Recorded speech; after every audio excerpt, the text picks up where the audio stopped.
ও মামা, কি বটে? বলছি গোটা শীতকালটাই তো পেরাই গেল, কোথাও তো যাওয়া হলো না।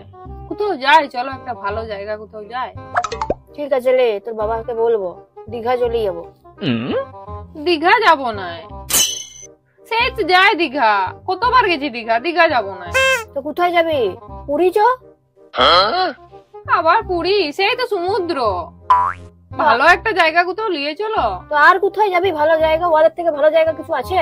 আজ পর্যন্ত দেখলাম না। দার্জিলিং নিয়ে গেলে, কোথাও একটা ভালো জায়গা নিয়ে গেলে ওই দীঘা আর পুরী, দীঘা আর পুরী, দীঘা আর পুরী, দীঘা আর পুরী, দীঘা আর পুরী।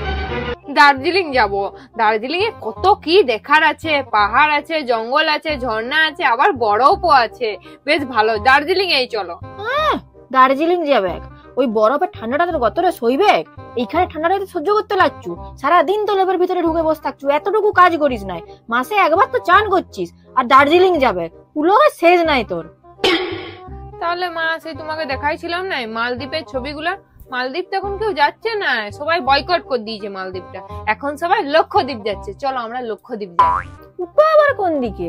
ওই নবদ্বীপ দিকে কোথাও বটে নাকি? দূর বাবা, নবদ্বীপ দিকে কেন হবে? এটা একটা আলাদা দ্বীপ, এটা গেদে দূরে বটে। আর আমাদের, তোমার বাবার আমার যেতে গেলে 50,000 টাকার মতো খরচা পড়বে। এইখানেই যাবো। হ্যাঁ, 50,000 খরচা করে ঘুরতে যাবি? তোর বাপের পিছন চাপড়ালে এখন 2 টাকা বেরাবে নাই, আর মিয়া যাবে ফুটানি মারতে লক্ষদ্বীপ। এই নবদ্বীপ নিয়ে যাওয়ারই মুরাদ হচ্ছে না তোর বাপের, আর তোর ছেঁড়া কাঁথায় বসে লাখ টাকা স্বপ্ন।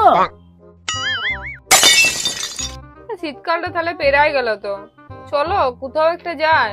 ঠিক আছে, লাও নবদ্বীপে যাই, চলো। তুই জানোস তো তোর বাপটা কত কিপটা, এই বছর আর কোথাও নিয়ে যেতে লারবে, এখন দমে হাত টান চলছে। তুই নিজেই কিছু একটা রোজগার কর, তবে না যেতে পারবি লক্ষদ্বীপ, হাজারদ্বীপ, কোটিদ্বীপ, আর আমাদেরকে সঙ্গে করে নিয়ে যাবি। দূর বাবা।